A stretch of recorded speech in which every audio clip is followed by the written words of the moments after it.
film begins with a girl named Vera in the jungle, searching for her dog. She is shocked when she sees something, and when her mom arrives, she finds Vera holding her lifeless dog in her lap, a knife nearby. Vera tells her mom, "Mom, he stopped crying," realizing that her dog has died. Vera's mom, Olga, calls a mental doctor for help.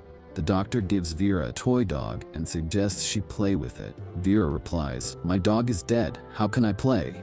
She is deeply affected by her dog's death, which has caused her to withdraw from everyone. With the doctor's treatment, she begins to improve and starts speaking again. One day, Vera and Olga are in the car, heading to a new house Olga recently bought. After the divorce, Olga and Vera move into the house together. Vera likes the new place, and Olga messages her ex-husband, Victor, informing him that they've settled in and that Vera is getting better. Later that night, the lights in the house go out. Olga doesn't think much of it and continues putting Vera to bed. As she walks to her own room, she notices that the attic door, which had been closed before, is now open. Surprised, she goes to check.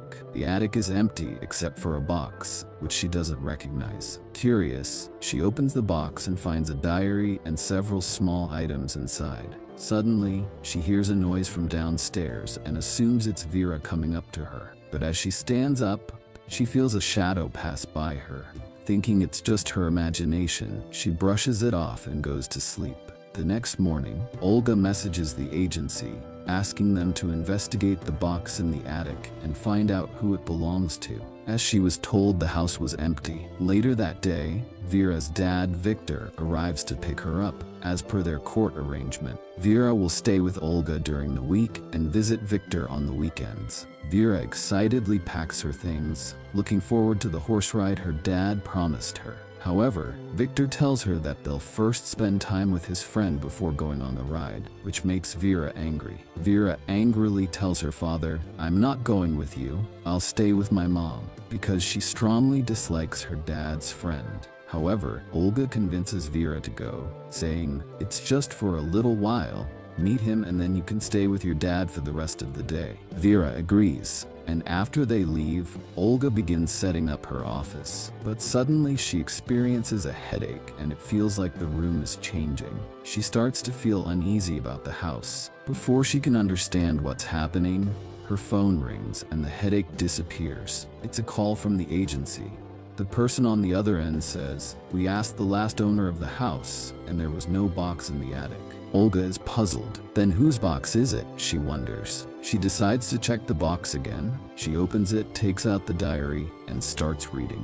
As she reads through the pages, she gets nervous because the diary details the twisted thoughts of a mad killer who describes his tortures and murders in horrifying detail. Olga realizes she can't keep the box in the house, so she decides to throw it out near the garbage. She then goes to clean the attic, but when she sees the box back in its place, she is shocked. It had somehow returned. Nervously, Olga tries to leave the house, but then she gets a call from Victor. He tells her something even more frightening. Vera has cut her hand, and we're at the hospital. Olga rushes to the hospital, where Victor is with his friend. She asks, "Why did you give her the knife?" Victor's friend explains, "I was in the kitchen, and she came to me asking for the knife. I thought she wanted help, so I gave it to her, but then she cut her hand. Is that a problem?" Olga, though frustrated, says, "No, it's just careless." The doctor reassures her that Vera's injury isn't serious, and the wound can be treated by changing the bandages every 4 to 5 days. Olga tells them, "I'll leave now. If Vera sees me, she'll insist on coming with me. I'll take her tomorrow since I have some work in the new house." She hides her concerns about the box, but she doesn't mention it to anyone.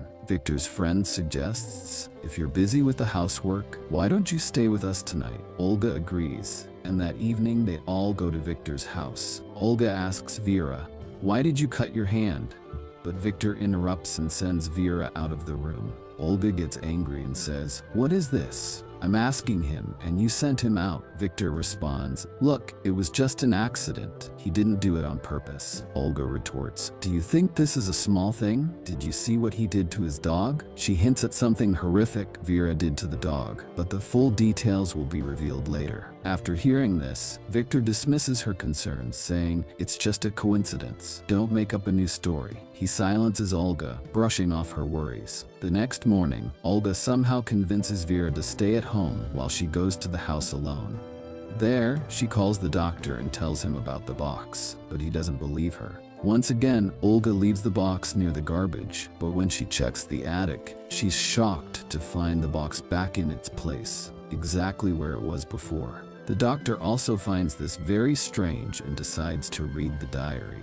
As Olga begins reading, she becomes more nervous, seeing the killer's descriptions of how he tortured and murdered his victims. The doctor notices that the names and ages of the victims are written in the diary. Olga searches for these names online, but finds no news of any murders linked to them. She starts to think that perhaps the murders in the diary are just imaginary. But the doctor insists the details are too precise. The timings, the events, they don't seem made up. Olga then finds a pair of old earrings in the box, further disturbing her. She's overwhelmed, thinking about all the money she spent on the house, which now feels wasted. The next day, while looking through the diaries, Olga finds a disturbing sketch of a woman who looks strikingly similar to her, with bruises on her forehead. The doctor suggests, "I have a friend who is a handwriting expert. She can analyze the diary and give us more information about this mad killer and what's written inside." Later, Victor arrives to drop off Vera, and the doctor notices the bandage on Vera's hand. He asks, "What happened to your hand?" Vera simply replies, "Nothing special. Just a small accident," before heading to her room.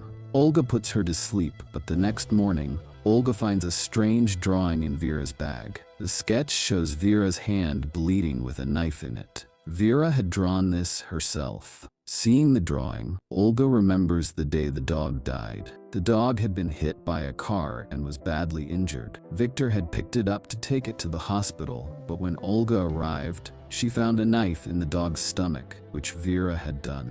Vera had said that the dog had stopped crying, meaning it was dead. Olga realized that Vera couldn't bear to see the dog's pain, so she had ended its suffering by stabbing it. Vera had been seeing a doctor for treatment after the incident, and during a session, the doctor asks her, "Do you think what you did to the dog was the right thing?" Vera responds, "Yes, it was right.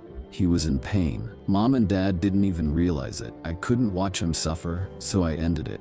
The doctor then asks, "Why did you cut your hand that day?" Vera answers, "It's all my dad's friend's fault. He doesn't know how to take care of me." She admits that she cut her hand on purpose to blame Victor's friend, as she disliked him. The next day, Olga and the doctor take the killer's diary to the handwriting expert. After carefully analyzing it, she says, "This diary can be divided into 3 parts. The first 2 victims have detailed descriptions of their torture and death. But for the third victim, Martin, no details are given, which suggests that the killer might not have killed him yet. There may also be a 4th victim mentioned in the diary, though their name and details aren't clear. This unknown victim is referred to repeatedly, but there is no clear information about them. It's possible that the 4th victim is the first one, whom the killer might not remember because she may have killed them as a child. The writing style is unique. Normally, people write with their thumb and index finger, but the killer held the pen between her thumb and middle finger. This new information makes Olga even more upset. She feels that the killer is always nearby. The doctor suggests that Olga leave Vera at Victor's house, and then they can figure out what to do next. Once things settle, Olga can bring Vera back. The doctor also gives Olga medicine to calm her nerves. After taking the medicine, Olga heads to the bathroom. However, she hears a strange noise coming from her room. When she goes to check, she sees a shadow. As she rushes to catch the intruder, someone hits her hard on the head, knocking her out. The doctor hears the noise and rushes to help her. Olga tells him, "The killer is in the house. I saw her, and she attacked me." But the doctor finds no one there. Then from the attic, they hear a sound of footsteps running away. The doctor assumes it must have been the killer. When he checks the attic, he finds Olga sitting there, still reading the diary. She tells the doctor, "Look, until now, the diary only said that Martin is being tortured, but now it says that he will die in the next 48 hours. She believes that whatever the killer does is written in the diary, and they need to find Martin and save him.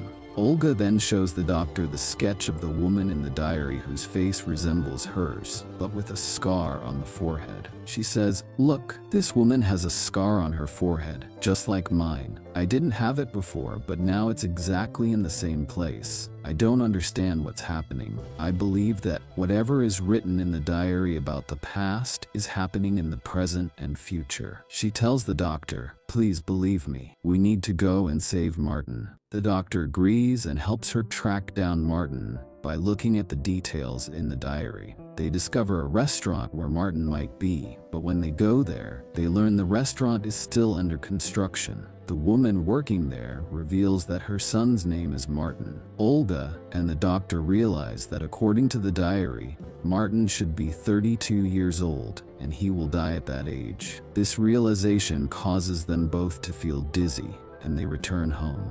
Olga, still worried that the 48-hour countdown is nearly over, asks, "How can we save Martin?" But then she notices something shocking. Vera has a bandage on her hand, which prevents her from using her index finger with her thumb. As a result, she's been drawing with her thumb and middle finger, just like the killer. This was exactly what the expert had mentioned about the killer's writing style. Olga immediately takes the pencil away from Vera and tells her, "Until your hand heals, you're not allowed to draw." Vera gets angry and tries to run off to her father, but when Victor enters, he brings a gift box for Vera, which seems to have something strange about it. It won't leave the attic. Olga is confused and takes both the box and Vera to the attic, asking her, "Do you know what's inside this box?" Vera denies it, saying, "No, Mom, I don't know." When Olga checks the diary again, she finds that Martin is dead. She becomes upset, feeling helpless. When the doctor asks her what's wrong, Olga reveals, "The killer isn't some mad person. It's Vera, my daughter. She seems innocent now, but in the future, she's going to become a killer. Everything she does, all the blood she sheds is written in this diary." She shows the doctor the page where Martin's death is written. Olga cries, feeling that her upbringing has failed and that her daughter is destined to become a killer. She pleads, "Please help me. I won't let her become a killer." The doctor reassures her, "She's still a little girl. We're treating her. Don't worry, she'll be fine." The diary also mentions that the first murder Vera committed was caused by some wrong vibration. The doctor believes that if they can uncover this wrong vibration, they can stop her from becoming the killer she is destined to be. Olga believes that Vera's first victim might have been a dog, which she killed when she was a child, thinking she was doing the right thing by ending its suffering. The expert confirms that Vera's first murder was likely committed in her childhood, but it wasn't recorded in the diary. The diary only mentioned her future killings. After hearing this, Olga grows more worried. The next morning, Olga attends Vera's birthday party while Victor gives earrings to his friend, which shocks Olga. These were the same earrings from the box that had belonged to the killer. Olga now realizes that Victor's friend might be Vera's first victim when she grows up. This realization worries her, and she decides to never let Vera visit Victor's house again. Olga becomes increasingly anxious, disconnected from Victor's calls, and doubts that the first victim is truly Victor's friend. She continues to search for answers, hoping to understand what will trigger Vera's violent nature. One day, as Olga investigates near the box in the attic, she sees a shadow and hears a noise from Vera's room. When she knocks, the door won't open. After some effort, Olga enters and finds Vera, wounded and crying. Despite Olga's attempts to reassure her, Vera seems disturbed, and Olga decides to homeschool her. However, Victor arrives angrily, demanding to know why Vera isn't visiting him, and they argue. Vera runs away in fear, and Olga becomes desperate. The doctor suggests sending Vera for a mental session, but Olga refuses, believing she can prevent her daughter from becoming a killer. Victor eventually returns with the police, and an investigation begins. Meanwhile, Vera refuses to leave with Victor's friend when they try to go out. She expresses anger and Victor scolds her, further upsetting Vera. That night, an earthquake strikes, and Olga wonders if this could be the vibration that triggers Vera's violent behavior. As the earthquake subsides, both Olga and the doctor head to Victor's house, but a fallen tree blocks their way. At Victor's house, while everyone is asleep, Vera quietly enters the room with scissors in hand. She picks up the earrings and seems poised to harm Victor's friend. However, she only cuts his hair, and when Victor's friend wakes up, she screams. Olga and the doctor arrive soon after, and Vera is scolded by Victor for her actions. She runs crying to her mother, and Olga arrives with the doctor to find Victor's body lying at the bottom of the stairs. In a fit of rage, Vera had pushed Victor, and he fell, leading to his death. Olga is devastated as she realizes that Vera's first murder is a sign that more killings are to come. Despite her best efforts, she is unable to prevent her daughter from becoming a killer. The next day, the authorities arrive for an investigation, and the doctor tells Olga that she can't take Vera away. As Olga was alone, she saw an opportunity and quietly took Vera in the car, deciding to escape with her. But she wasn't doing this to save her daughter. Instead, she told Vera, "I thought you would grow up and become a killer, but you've already become one as a child. But now, I don't want anyone else to die by your hands. That's why I've decided that both of us should die."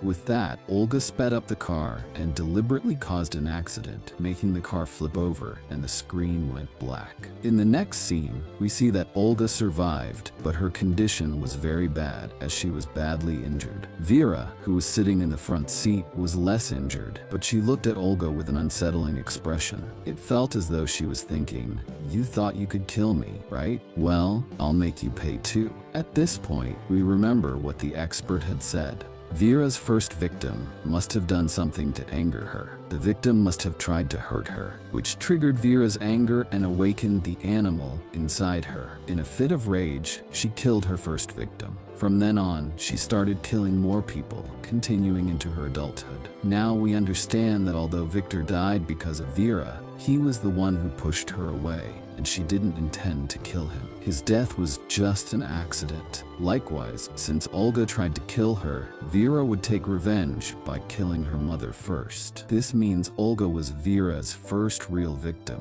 The box, which kept appearing in the attic, was a result of time travel, a portal between the past and present that had opened due to the earthquake. Vera would come and go through this portal as she continued to live in the same house for many years. During this time, she killed people, tortured them. Everything was written in the diary. This cycle continued, and after killing her mother, Olga, Vera finally became a mad killer, a serial killer who wouldn't stop until everyone was dead. With this horrifying realization, the film ends.